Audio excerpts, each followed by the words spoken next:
We must bring Chris Reuter inside of the show. He's founder CEO of Spikeball. They have taken what was, when I first saw it, like a kind of a cool lawn game and taking it to the globe. It is now an official sport. There are professional Roundnet players. We must bring him in here and get all of the details. Everybody, welcome to the show, Chris Reuter. There he is. Over there, Jack. There he is. Chris, welcome to the show, man. We appreciate you making the time to join us. Oh, thanks for reaching out, man. I'm pumped. Absolutely, bro. Okay. To start this off, I got to give you just a little background on, the way that I discovered you. I was a campus minister many years ago. And one of my students brought this little game to one of our events. I was like, man, what is this thing? He's like, yeah, it's called Spikeball. And you throw it down. I was like, let me get in there. Let me try that thing. And start throwing it down. It was so much fun. Chris, you've got to give us a little backstory. Like, man, how did you discover this thing and then resurrect it to what it is now? Absolutely. I've never been called a resurrector before, but I love that. I might, update my there we go. And that's what I'm going with. There we go. That's amazing. Yeah, so I didn't invent it. I brought it back to life. And, I grew up about an hour south of Chicago. And back in 1989, feels like 100 years ago, I was 14 years old at the time, and some friends down the street randomly bought a Spikeball set, I believe at a local toy store or something like that. And we started playing, and that's kind of how it came into my world. And then, we played for years, and as you may have experienced, like strangers start asking about the game and, hey, what's that game? How do you play? And we learned that the original company launched in 1989, and I think they killed it maybe in 91 or something like that. So it was maybe around for 2 years, 3 years max. Easy. Next 17 years, no Spikeball on planet Earth. It is one of the most, it's like the Black Plague, like the darkest chapter humanity's ever been through. And fast forward to 2008, and me and some of those childhood friends, my brother, my cousin, we're all now adults, and we were still kind of playing on and off, and we're like, hey man, let's see if we can bring this thing back. And that's what we did. Okay, so tell me this, Chris. I'm sure you guys went through, I'm sure it took a lot. I'm sure it took a lot to get this thing back and, find a way to make it and all of that stuff. And I would imagine you probably, didn't just quit your job right away and or Spikeball must exist. I quit my job. I'm going all in. Man, tell us what was that experience like actually bringing it forth, remaking it, all of the things. And then how'd you find product market fit? Who did this end up really resonating with? How did you guys find a path forward there?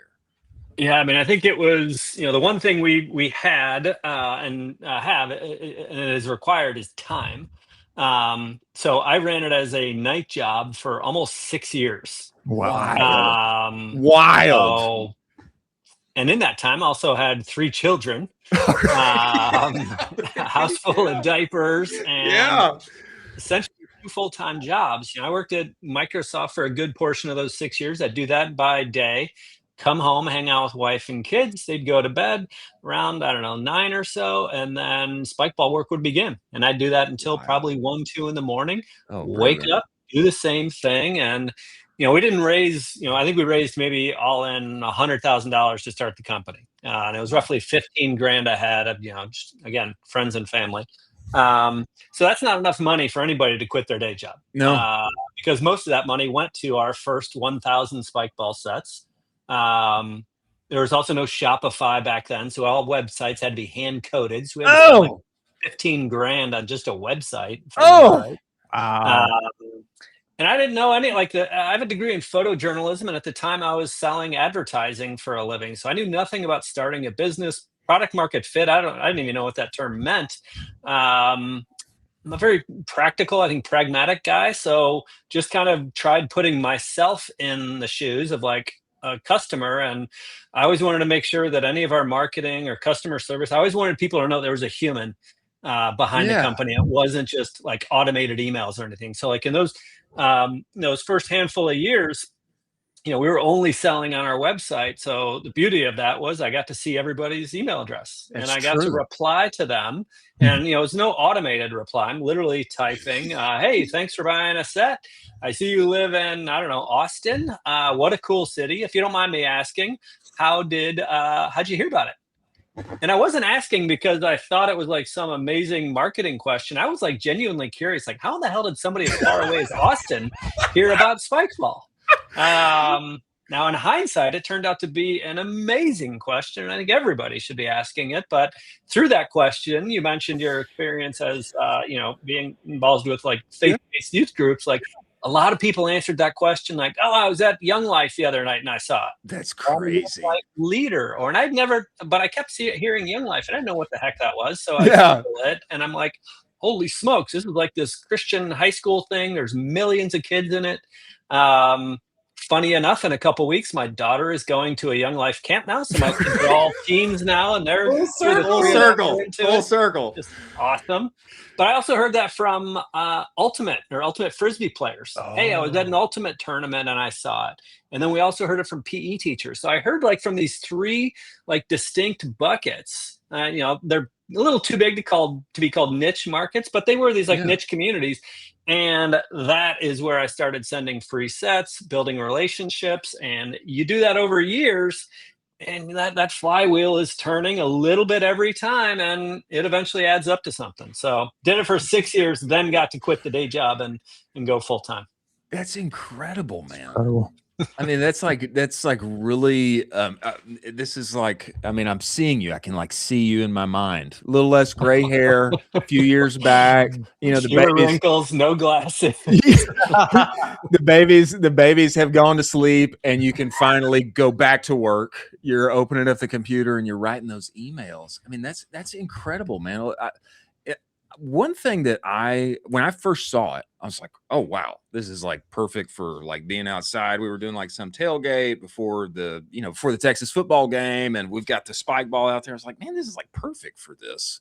But it seems like over the years, I wasn't even aware of this, Chris, but it seems like spikeball has become like a legit sport where there are, I mean, you've got athletes, I mean, maybe even pro athletes who are, Yep. they are focused on this thing. I mean, did that happen like after you went full time? I mean, like, what's the narrative on that? That's incredible. Yeah, To me. so definitely was not part of the plan. But I'm so grateful that it has happened. And it's kind of we do a very good job of following what the community wants, I believe. And when I started, I figured, okay, if somebody gives me the 50 or $60 for the product, I'll mail it to them and done. That was fun. Yeah. But the emails started flying and relationships started happening, and I start learning like, oh, there, on social media, there's some friendly trash talk between like East Coast and West Coast players. Okay. All right, so they're both claiming to be best. I guess the only way we'll find out is if they actually play each other. So they started running some tournaments. We ran some, and that became a thing. And now there's global competition. Like this weekend, actually, after we finish here, I'm jumping in my car and driving to Charlotte. The college national championship starts 8 a.m. tomorrow morning. Seriously. So there's going to be, I don't know, 400 students, something like that. Wild. Dozens of colleges, and these, it's incredible to see how serious everybody's taking this. So there's rankings, there's people practicing, people trying to get sponsorships for their teams. Schools are, you think of any regular club sport at a school, Roundnet is one of those. And if you're scratching like, wait, what's Roundnet? Roundnet is the technical name for the sport. A lot of people call it spikeball,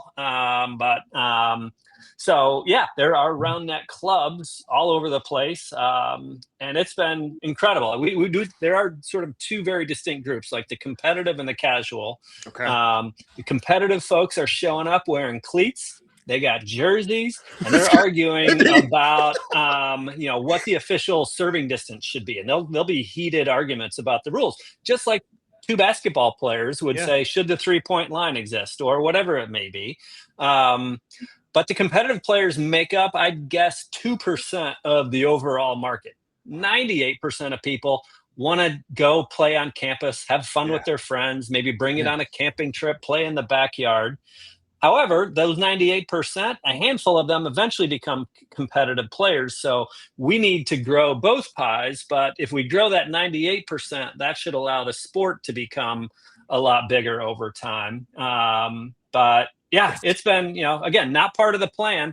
We just kind of heard what the community wanted. And, this weekend, we're not running the show. We are the official sponsor of it. Oh, So love it. our products will be everywhere. I'll be showing up, handing out T-shirts and telling people about new products and stuff, and lots of fun though. The thing that I love about this, and I'm sure you have, I'm sure you have this in the back of your mind also, Raba. I've got a couple of friends that have created lawn games of some sort. One is CrossNet, another one Bucket Golf. We had the founder of Bucket Golf on here recently, and what's wild to me is that when I think about this kind of product, I think incredible, family's going to love it. Also, how do I get somebody to buy it again? Because they got one, and so that's like the problem that I'm just thinking about as a marketer. Like, how do I get them to buy it again? But what has happened as this has become like an actual sport that people gather IRL in real life around, it seems to me like that community element. And now you're not just growing a product, but you're also like seeding and growing a sport.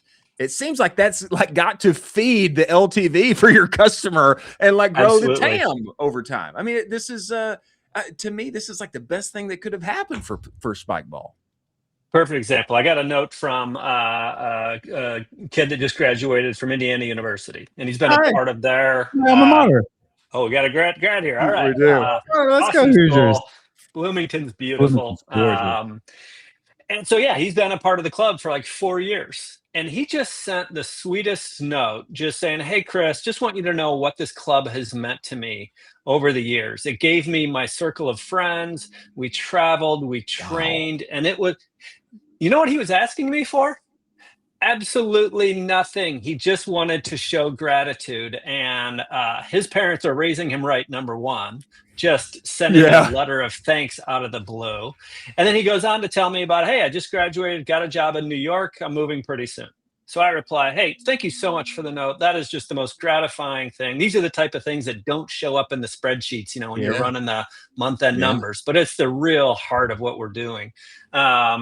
And anyway, he said he's moving to New York, and I said, oh, by the way, there's a really active handful of active clubs in New York. One has like 1,500 members in its Discord. Seriously. If you're not aware, let me know. And he replies, I'm actually playing with them on Tuesday. That's crazy. So he's moving to a foreign, not foreign, but a foreign area to him, right? Big city. You don't know anybody. Who am I going to hang with? He has a pre-installed circle of friends waiting for him. That's crazy. Our community is one of the most inclusive, welcoming groups, and he's going to show up, and they're like, that story is what I want the world to hear. That's incredible. So just great stuff like that. So that's amazing. Can I just throw please? Yeah. One, that's absolutely incredible. That's the show. But I'm going to put my little capitalist hat back on. I do love that though. And us Indiana boys, the Midwest is Midwest is special, but let's make some money here. So for what Chris was talking about, have you guys thought of any sort of like, one of the best things about sports is you get these gearheads. So have you thought about like accessorizing, whether it's gloves or things or something like that? Because that can also become a better, like the entry point becomes like you break in, you break in with the, break even maybe on the set, but then you make money on accessories and things like that. Is that something on the path? We definitely give it thought. The downside is our competitive community right now is still so tiny. Even if a big percentage of them were to buy fill in the blank training equipment, it's going to be this big. So the internal debate we have often is, okay, if we're going to develop a new product, should it be aimed toward the 98% or the 2%? Yeah. I could build an equal argument, right? The 2%, they are the most dedicated. They And play they the most might often. spend more money too, right? Might They spend more spend money. well, Not really. sometimes Okay. like they buy the top of the line set, and they're kind of taken care of. So we do need to give them more reasons to buy. Yeah. Absolutely, they're buying. Like one thing we do have, and I love it. Dogs love our balls. Dogs pop the balls. So we haven't done a ball That's subscription yet, amazing. but I don't know. Like Subscription. Because the other thing too that I see here with just this rabid, very awesome community is not current CrossFit, but the OG CrossFit model, where you have like the Spikeball games. And then that's because the CrossFit distribution was pretty much the exact same. There was 2% of people that were truly elite athletes. I mean, they were. I was really deep in that world. They were incredible. The girl I was dating at the time, she actually went to the games. These people were machines.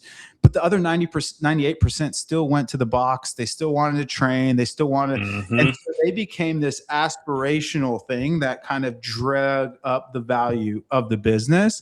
And I just see that here, especially because you have the collegiate angle as well. And I just feel like having that then gives you the ability to not only, I don't want to say monetize the 2% because that's not how you think, but like give more value for the 2% so they can give you more value. And then you actually start to build this brand where the brand becomes the tournament. The brand becomes the Spikeball games, not necessarily Spikeball, the product. And it seems to fit kind of with the trajectory. And all you need is that overarching layer. And you still have, because there are still CrossFit competitions all around the world. Yeah. The CrossFit games, the one that was sanctioned, that was the show, man. That was the show. So I don't know if you've thought about that at all, but like stuff, this is serious, man. Like these people are like, they're taking it, arguing and stuff about like, that's awesome. Like this is real to them. This isn't like a backyard game. This is, and so it just seems like this is right for putting your stamp on owning the actual tournament of it. It just seems like a logical next step for going deeper into that competition realm. Yeah, and I'm guessing as I'm, kind of just mulling about at the tournament this weekend, I have no official role. I'm just showing up and I'm going to just be absorbing so much. Ideas will come to mind and say, oh, I see they're doing this. I wonder if we could create a product or service that does this, that helps. Yeah. So like I was talking with this guy, Jason, who heads up a club in Boston. And he was sharing with me, he's like, yeah, we have, they've got tons of people that come out for their regular pickup games and stuff. But he said, we created a women's only pickup night. Oh, and I'm like, oh, that's cool. And he's like, yeah, because the women felt it was a little too bro-y. Yeah, a little too bro-y. And they wanted kind of their own space. So they're running it. We're here to support. And I'm like, I so love that's his way of following his community. Yeah. We're following him. And as long as we're always responding to kind of what they're looking for, and of course we get things wrong from time to time, but we developed the new Titan set. That's our new top of the line tournament, and it comes with a larger ball. It's the Atlas ball. And we've been getting great responses from that. It's, if you want a legitimate sport, you need real equipment. And this is, I believe, our first real Olympic quality. This thing's badass, takes a beating. But I don't know. Like I've also thought there's a lot of, I see a lot of like retreats, not like, run clubs are, blowing up everywhere. But like years ago, someone from the community took over a summer camp, like after the campers were gone for the summer. And it was like a 3-day party, Spikeball, drinking, just awesome, right?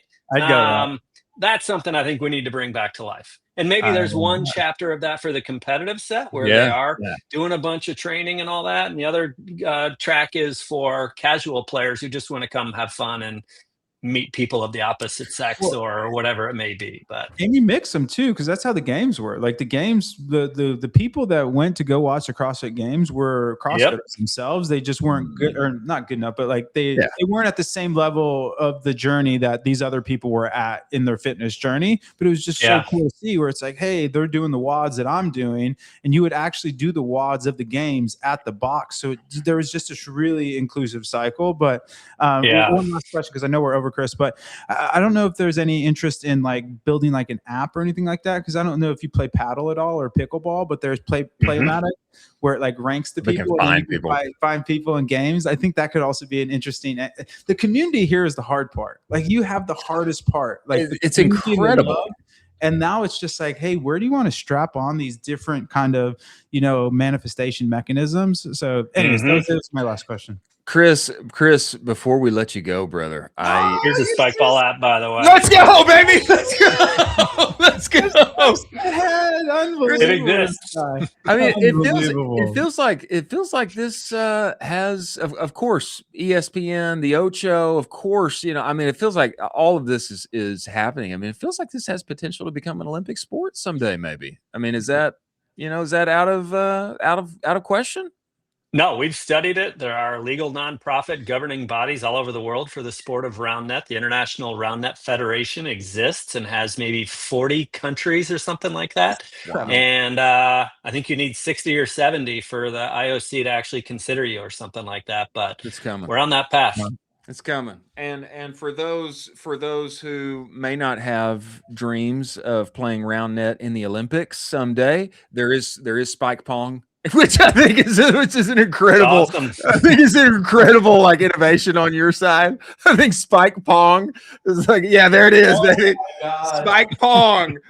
I mean, that's sensational. Let's just take it from the college lawn into the frat party, and I think you've obviously got a winner on your hands, Chris.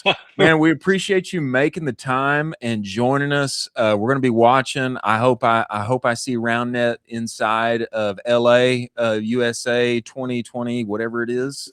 And absolutely, man, we look forward to having you back, brother. Appreciate you, man. Yeah, thanks so much for the time. Appreciate it.